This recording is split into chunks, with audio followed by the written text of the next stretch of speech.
Thank you all for joining another Transition Advisory Board meeting. Appreciate you being here. We're going to kick things off with two tech demos, starting with Professor Hope out of the UK. So we'll ask her to kick things off as we understand the time difference. Over to you, Professor Hope. Thanks very much, Stephen. And thanks to everybody who's here. And thanks for this opportunity to give you an overview of our project. I've got a short presentation here that I'll just whip through to kind of bring you up to speed on what exactly we're doing and what's coming up on our project. But essentially, this is our title. We are aiming to support the investigation of criminal networks through the development of a training program for network and group reporting. Now, a little bit of background about me. I've spent about 25 years working as essentially I'm a psychologist with an expertise in memory and the elicitation of information from people and from their memories in particular. And my work is integrally focused on developing psychologically informed, theoretically informed tools and techniques to best effectively, efficiently, and ethically obtain information from witnesses, suspects, informants, sources, whoever they might be, to get information in for security and law enforcement contexts. So I've always worked closely with those contexts and worked closely with practitioners and end users in those particular contexts. So I'll just walk you through this bit of an agenda. I'll walk you through describing the research challenge, some project introduction, our technical approach, how we're going to engage, and how we're hoping to transfer the tech and results. And then maybe we'll have some time for questions after that. So our research challenge is this, and this problem was directly brought to me when we started working on this program of work several years ago now. And before this obviously well before this program of funding, I was approached by stakeholders who noted that actually getting information from their sources, there wasn't a tool or a technique that readily assisted them in their ability to do this.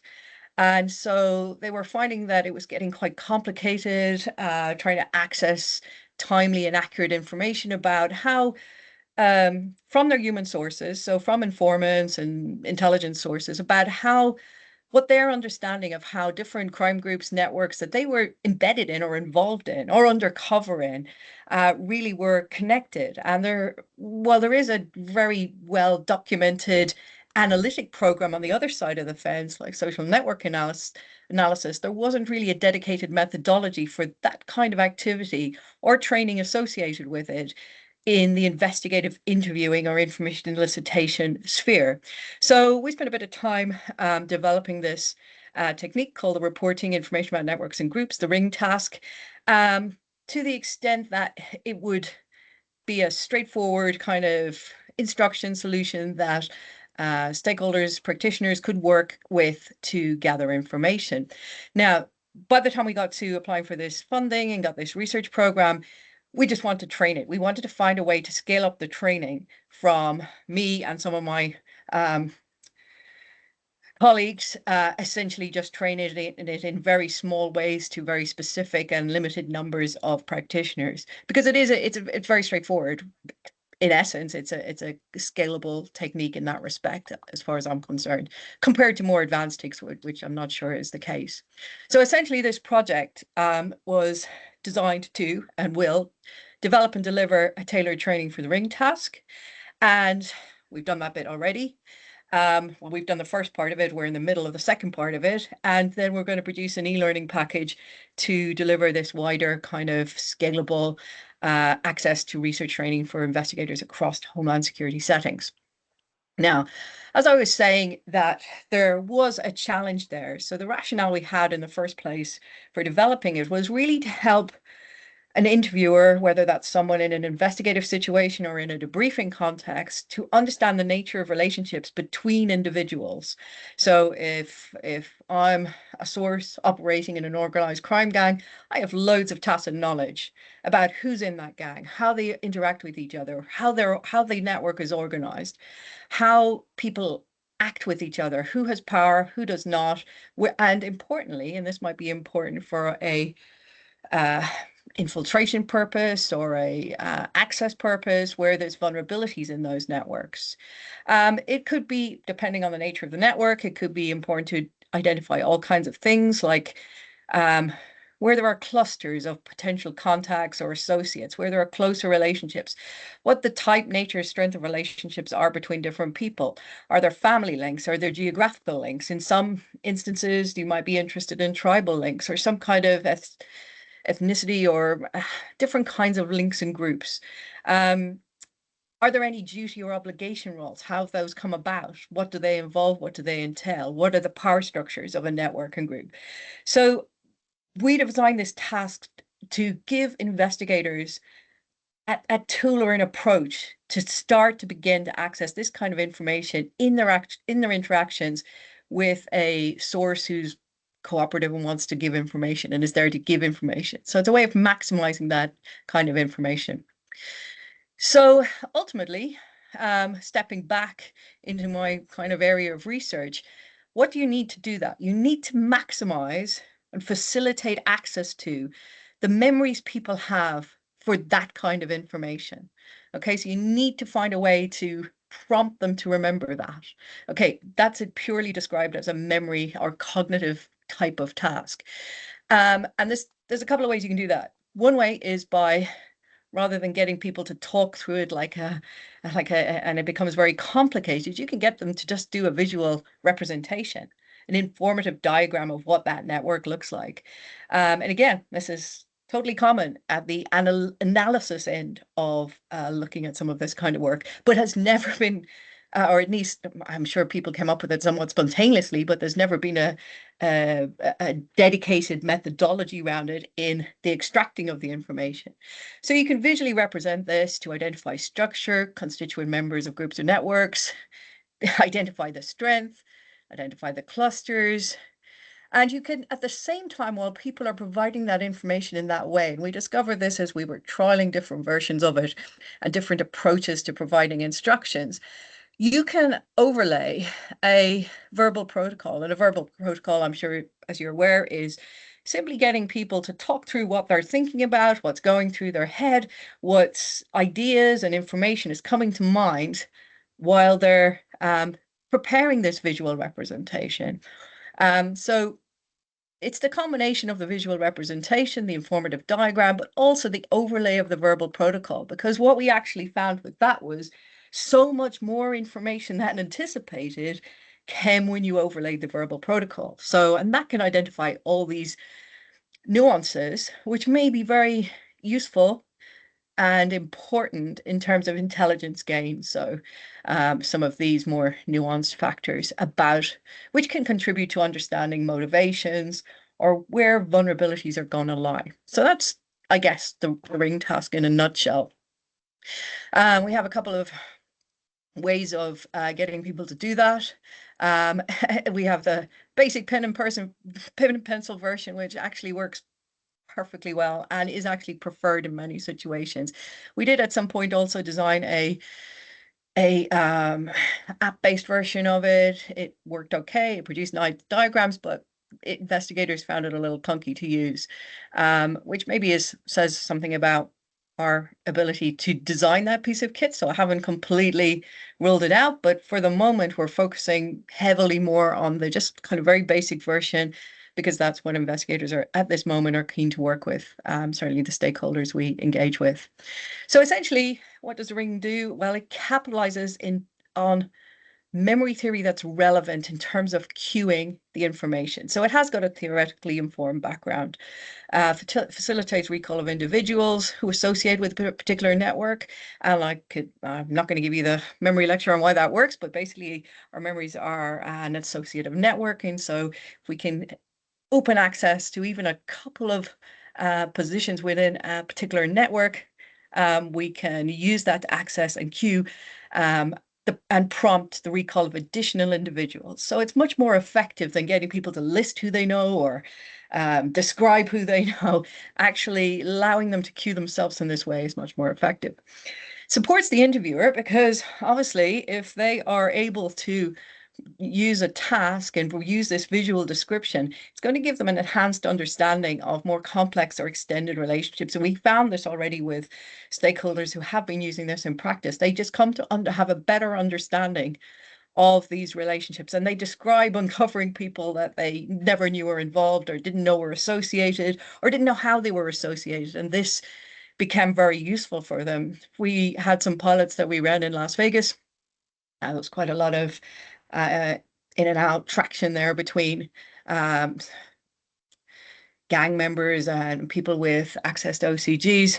And they found that actually another use of it, which we hadn't anticipated at all, was that they could use it as a methodology for credibility assessment to some extent. So someone comes forward, claims to have a lot of intelligence about a OCG or a particular network or crime gang, and they're doing the big talk about everything they know. You get them to say how these people are linked, describe the network, and you find out pretty quickly that maybe they're just wasting your time and trying to find out other information or trying to get access and leverage for other reasons. So the practitioners we worked with there found some additional uses for it we hadn't even intended. So it's really flexible as well because it is essentially a more or less self-administered technique, and I have a long track record of developing these kind of tools and techniques that can be used in a number of different contexts. It's flexible, so it can be used with other appropriate science-based interviewing techniques. So it can be embedded with the use of different techniques that we train at different points, but also any good interviewing practice could embed this unproblematically to probe for specific information about particular gatherings. You attended a terrorist training camp, tell me everything about the people there and how they interacted with each other, key individuals, relationships between them, and so on. And like I said, it was developed in direct response to specific challenges that were described to us in relation to this particular context. So that's a very high-speed version of the background. So what we're trying to do here then is get it up and running, get it out to people who can actually use it effectively. And so we want to just have the systematic development of that tool. And that's through, we want a directed self-guided training to facilitate use of it. And, get on with whoever needs to use this for their kind of taskings in security and law enforcement. So what we are doing right now is we've developed bespoke trainings for a number of different contexts. Organized crime investigations, counterterrorism investigations, cold case investigations, DA's office investigations, some vetting interview work. As the project has got underway, we've also identified some other interesting contexts in which it could be used. And I think we'll have some value-added information as a consequence of that towards the end. So we've developed the training program that's already done. We took in plenty of input from different stakeholders on that.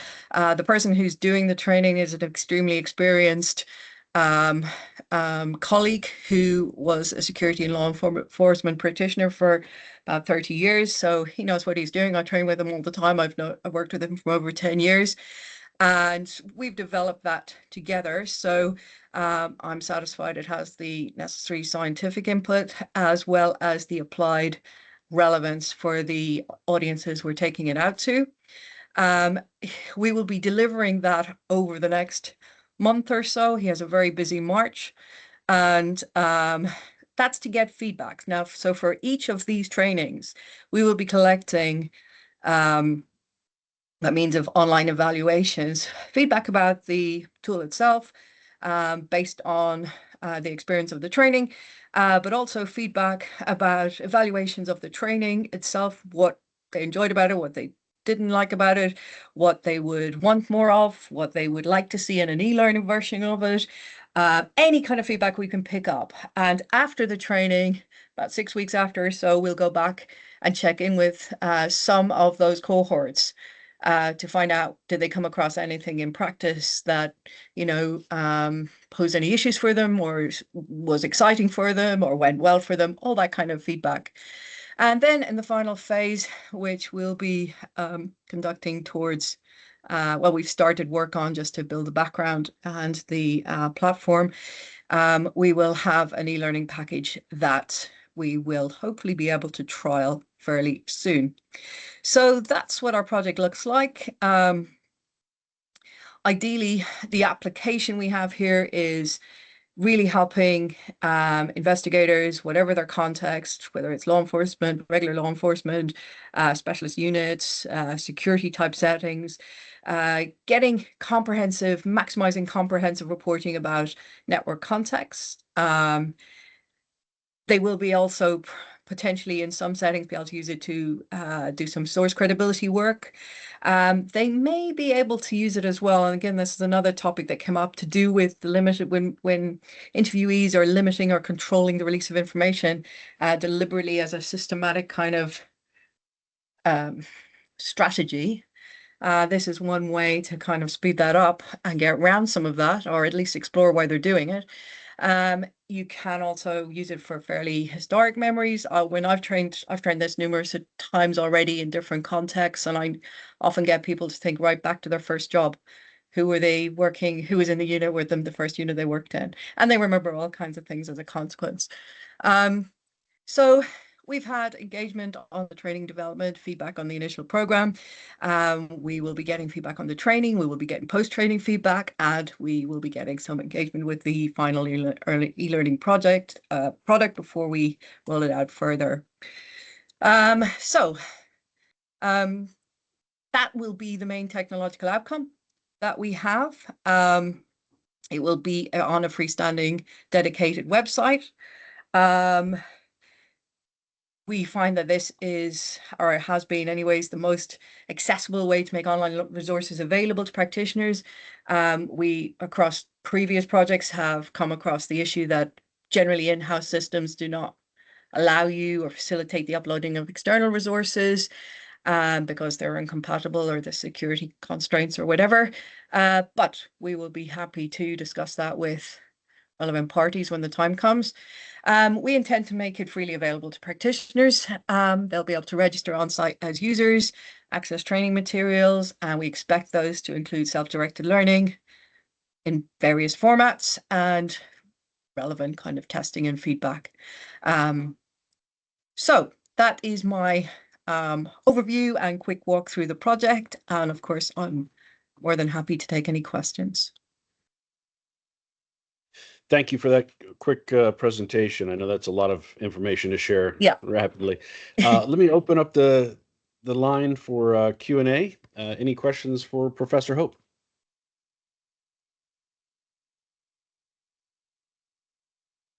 And I understand you'll be delivering a training down in Richmond with Virginia State Police at the end of March.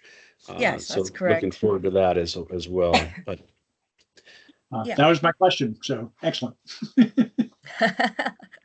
Yes, that will be great. We have it in the diary for the 26th. So yeah, and I think we'll be liaising there with a team mostly concerned with human trafficking issues. And that's a really interesting, that's again an interesting, very interesting group to try to work with because there's other issues to consider in that kind of context as well. I do a lot of work as well on cultural factors in reporting and gaining of information. So I think that will be an extra discussion to maybe have in that context. So yeah.